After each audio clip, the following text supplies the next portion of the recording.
Okay, alright. Update po tayo for today, guys. Bago natin umpisahan ng lahat, ay gusto ko lamang po ipakita sa inyo or introduce sa inyo ang ating YouTube channel. Pasok, intro.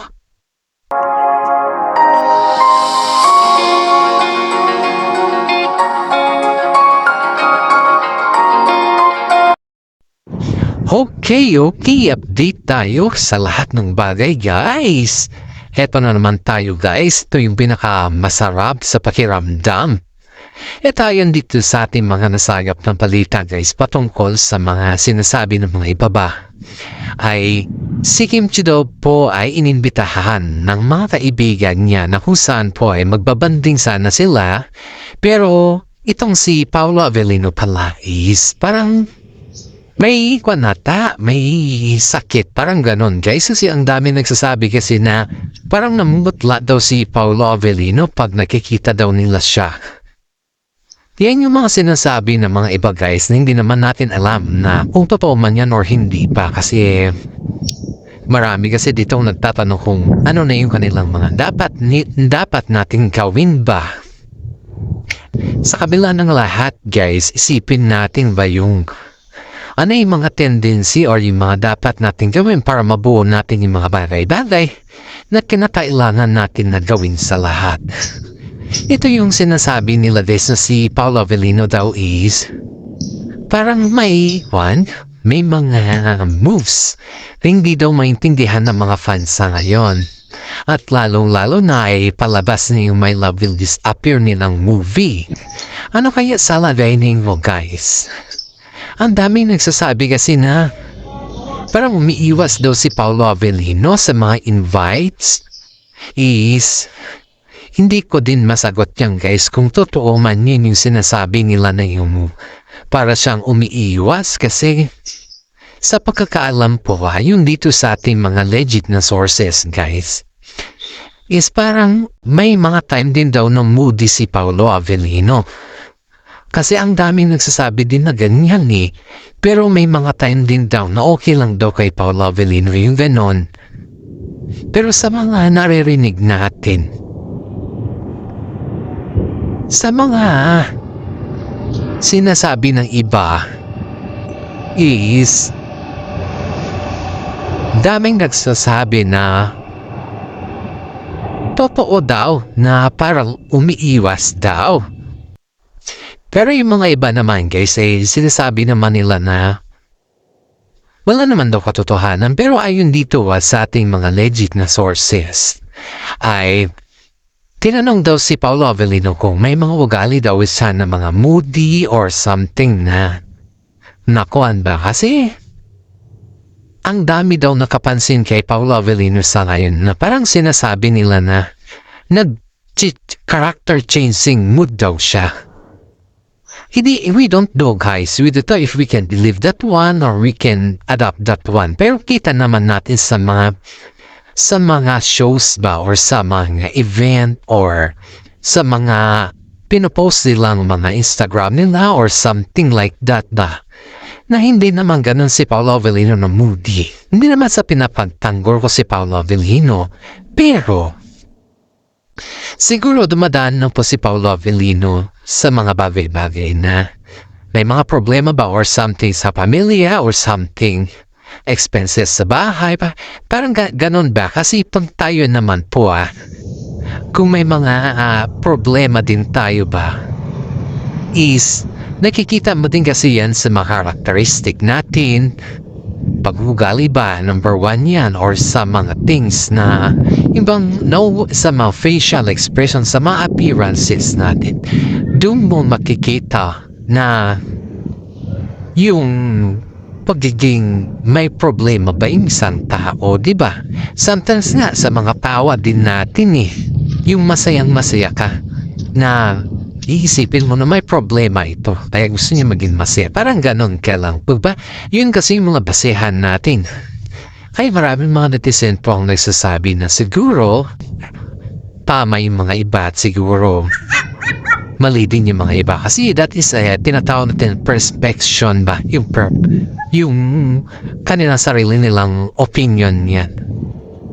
Kaya marami mga netizen po ang nagsasabi na sana hindi totoo yung mga sinasabi ng mga opinion ba nila. Pero si Paolo Avellino lang po ang pwedeng makapagsabi niyan kung ano yung totoo at hindi po tayo. Kasi tayo lang po ay opinion lang po natin to. Opinion lang din po nila yung sinasabi nila. Ayaw din dito sa ating legit na sources kaysa nung na-promote pala yung My Love Will Disappear, parang makitaan daw si Kim Chiu dun na binuli daw siya na parang kumanta daw kasi yung favorite song mo sabi daw nila, tapos yung kinanta daw is yung sayang na sayang daw. Parang ang nire-reflect dun sa kanta na yun is about kay Sian Lim. Kasi yung sayang na sayang pa si Sian Lim kasi isa siya sa mga piloto na ngayon, di ba? Parang nirelease siya ni Kim Chiu at ngayon ay isa na siyang ganap na piloto. So parang iniisip ng mga iba is dahil piloto na si Sian Lim, ay yun na yung kinatawag na sayang na sayang. Sabi naman ni Kim Chiu na hindi daw siya nasasayangan dahil decision daw naman niya yun. Yun po yung sinasabi niya. Which is totoo naman kasi dahil si Kim Chiu lang po makapagsabi kung ano yung totoo sa nangyari sa kanila, diba? Sa kakitan-kita naman natin na hindi po siya siniraan ni Kim Chiu sa lahat ng bagay. At kaya nga po binubuli si Kim Chiu na sinasabi na parang hindi ka ba nasasayangan? Parang pero hindi naman hindi naman yung tono na yung hindi ka ba nasasayangan sa ex? Parang hindi naman. Pero nag-gets ka agad ni Kim Chiu yung kanyang sinasabi. Kaya marami mga netizen po ang nagsasabi na kaliwat kanan na yung kanyang pagbabatikos sa kanyang ex. Pero kahit ganun na kaliwat kanan pa rin, ay nakikitahan natin na totoo si Kim Chiu na tao at hindi naman po sa yung plastic ba. Maraming mga netizen ang nagsasabi na hanga sila kay Kim Chiu dahil sa kabila ng kanyang pagsisikap ay taos puso pa rin siyang nagbibigay ng saya at nagbigay ng saya sa ating lahat nito. Kaya naisip natin guys na buong puso natin na suportahan ng Kim Pao, lalong-lalo na sa Kim Pao, sila Paolo Avellino at saka si Kim Chiu. Dahil buo din po yung puso nila na tumanggap sa atin bilang isang fans nila. Marami mga netizen po ang nagsasabi na proud tayo. Kasali na po ako dito na proud tayo sa Kim Pao tambalan. Ito yung palagi natin iisipin guys na dahil sa kanila mga pagsisikap naman po ay kaya na po yung Kim Pao wala na naman po dito kundi dahil po sa kanila. Ito guys ito yung kwan natin dito guys ayon dito sa ating mga legit na sources. Legit sinasabi ko kasi halos kita-kita naman natin kung gaano sila katibay o gaano sila magsabi ng katotohanan sa ating subject. Kasi favorito kasi ko nila si Kim Chiu at si Paolo Avellino. Daming mga netizen ang nagsasabi guys na mas pabor daw sila sa ginagawa ng Kim Pao sa ngayon dahil sa mga truthfulness ba. Yun yung sinasabi natin pag may truthfulness kasi sa lahat ng bagay ay maraming mga netizen sa iyo ang nagmamahal dyan. At hindi lamang po yan, mas marami pa pong taong gusto kanila compared sa mga iba, di ba? Yun yung sinasabi natin dito na pag pinagkatiwalaan ka kasi, nagkatiwalaan ka ng mga fans mo, mga sambayan na, diyan mo makikita yung totoong pagmamahal. Kaya, mas lalong lumalakas or mas lalong dumarami ang nakakagusto sa Kim Pao dahil may mga transparency sila at alam nila kung paano nila sayawin yung mga hinihingi ng mga netizen sa nila. Ito guys yung kuwan natin dito, yung bago nating updates dito guys. Ayon dito sa ating mga nasagap na balita patungkol sa kanila ay kaya palawa na si Kim Chu. Kaya palawa na si Kim Chu guys dahil nandun sa shooting nila sa My Love Will Disappear. You know guys, si Kim Chu po ay hindi po siya yung tao na yung binibenta yung mga iba niyang mga kasama para lang sa sarili niya. Hindi po siya ganun. Kasi dun daw sa event na kung saan po ay may mga fans siya na sabi na naman sabayin na lang natin guys na fans niya kasi inaabangan naman yung kanilang mga shooting ba. Ngayon, ang sabi daw nito mga fans niya na bakit daw wala si Kim Chu sa Showtime or bakit daw si Kim Chu lang daw yung hindi nalikitaan din sa Showtime on the spot. Of course guys, paano mo naman makita si Kim Chu sa Showtime kung busy naman siya sa shooting niya sa My Love Will Disappear? To think na kung hindi naman siya busy sa My Love Will Disappear or sa shooting niya, nandun yun sa Showtime. Tsaka sinasabi din na pag wala daw si Kim Chu, lumalandi daw po si Paolo Avellino. I don't know guys if that's the why don't know kasi siya ang pagkalam po naman kay Paolo is hindi naman siya yung balandig na lumalandig ba? Hindi siya yung ganun kasi si Paolo kasi alam niya kung saan may lugar yung kanyang action, yung kanyang moves. Alam niya. Kahit sabihin natin na hindi siya masyadong nasasalita or mahiyain siya, ganun ba? Alam niya. Kasi pag may mga lumalapit sa kanya, based lang dito sa mga nasasagap natin na balita po guys, pwede naman confirm nila Paolo Avellino at saka si Kim Chu kung tayo ay nagkakamali. Pwede naman nila confirm yan kasi tayo lang po ay nagpabalita naman. Ngayon, base dito sa ating mga balita, sa mga nasagap na balita, nakikita naman natin sa video kung paano umiwas si Paolo Avellino sa mga babae sa mga kasama niyang babae. Kung halimbawa po ay kagaya dun sa promotion nila nung sila po ay nagkaroon ng tao. Dito ng promote ata yung sa promotion ata yung sa sasakyan, Hyundai ata or mga riding ganon.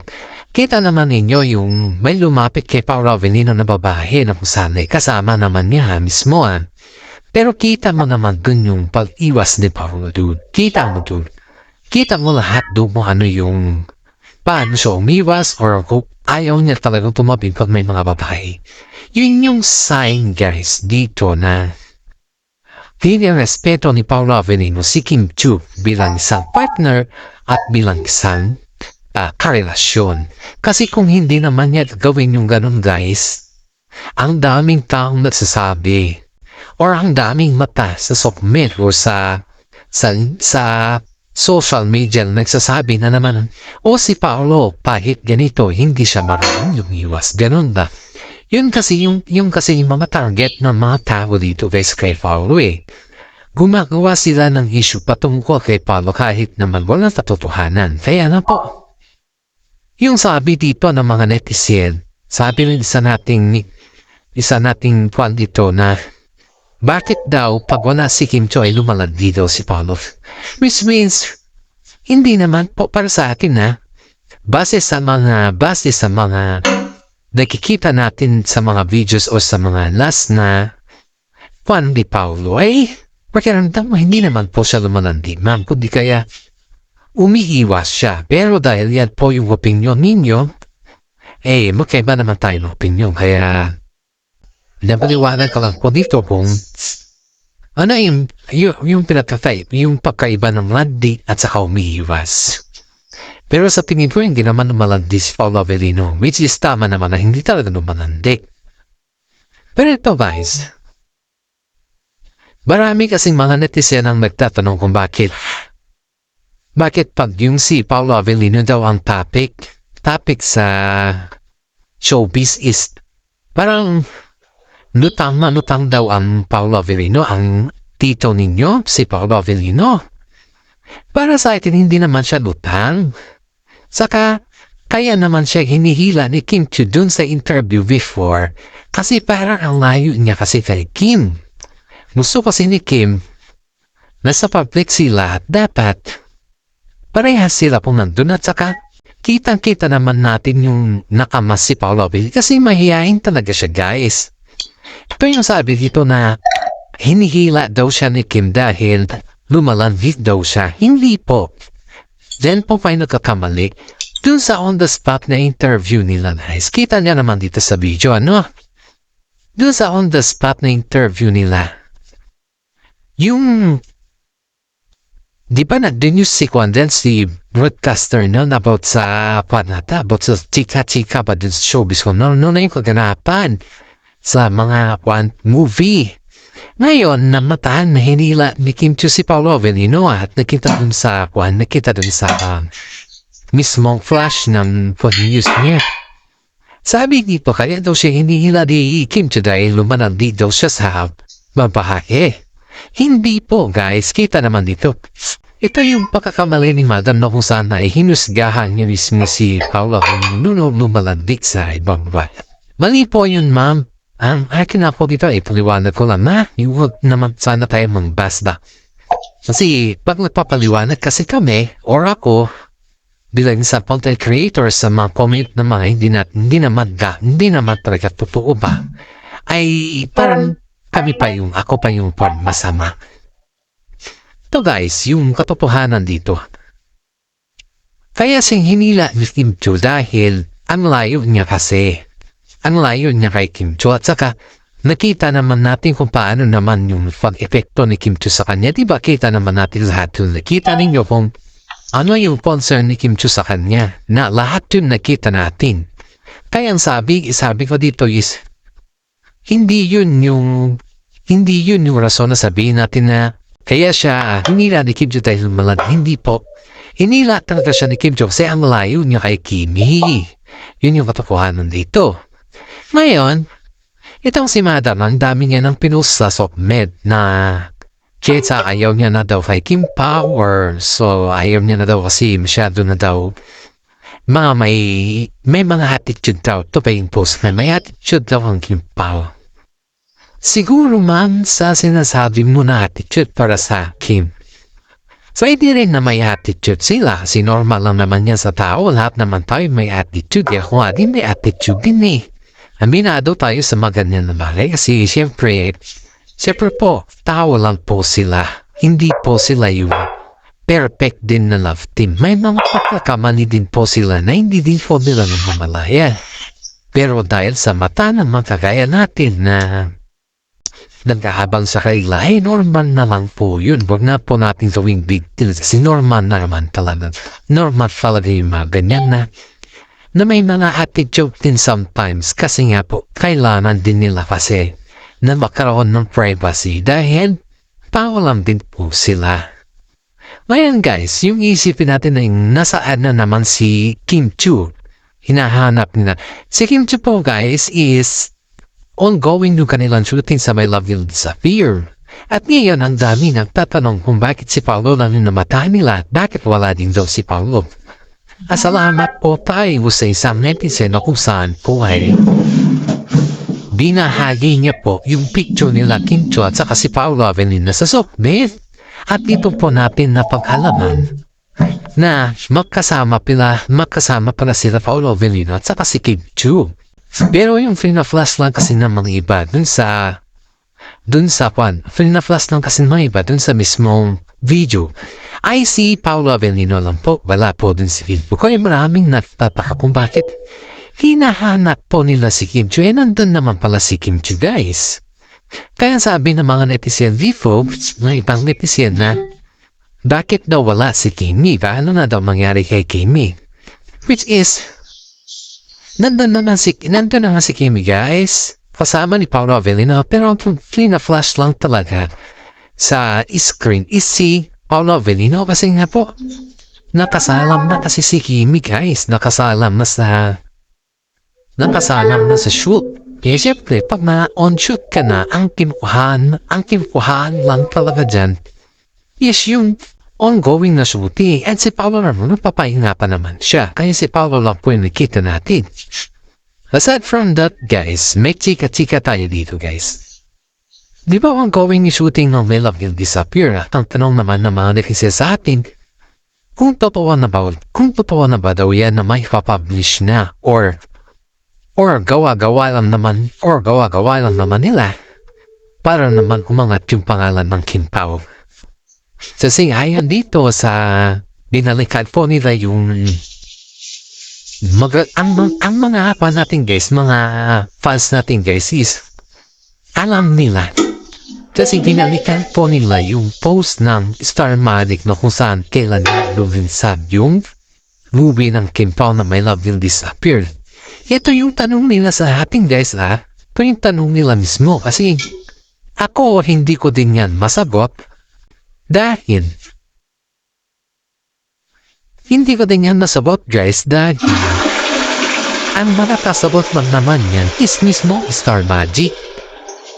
Tayo naman dito, ang Starmatic lang naman, kapag may mga statement, dun lang naman tayo nagkakaroon ng idea. Pero yung tanong dito sa Starmatic, kung hindi na ba yan, kung talagang seryoso na ba yan na ipapalabas or sadya lang talaga na gawin na naman na katuwa-tuwa ba yan yung mga tanong ng mga netizen dito guys.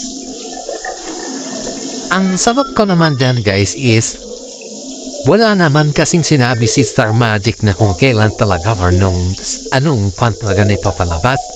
Kasi nga po, kung pagbabasehan natin ng Starmatic, ang dami ng favorites na nanonood ng Starmatic sa Kim Pao.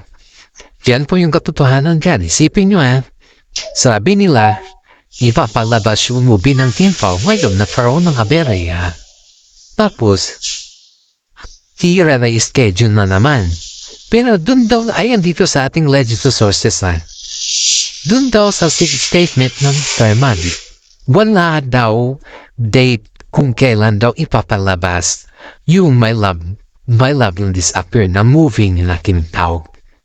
Yan daw yung kanilang sinasabi dito guys. Kaya, ang sabi nila, hindi pa daw kasi kompleto hindi pa daw kasi kompleto hindi pa daw buo yung story ng My Love Will Disappear. Kaya hindi pa daw nila alam kung kailan daw ito ipapalabas. Pero yung shooting daw nila is continuous.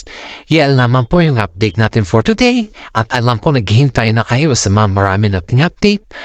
At hanggang dito na lang po. Sana ay masubaybayan ninyo ang ating update. At maraming salamat. God bless po sa ating lahat.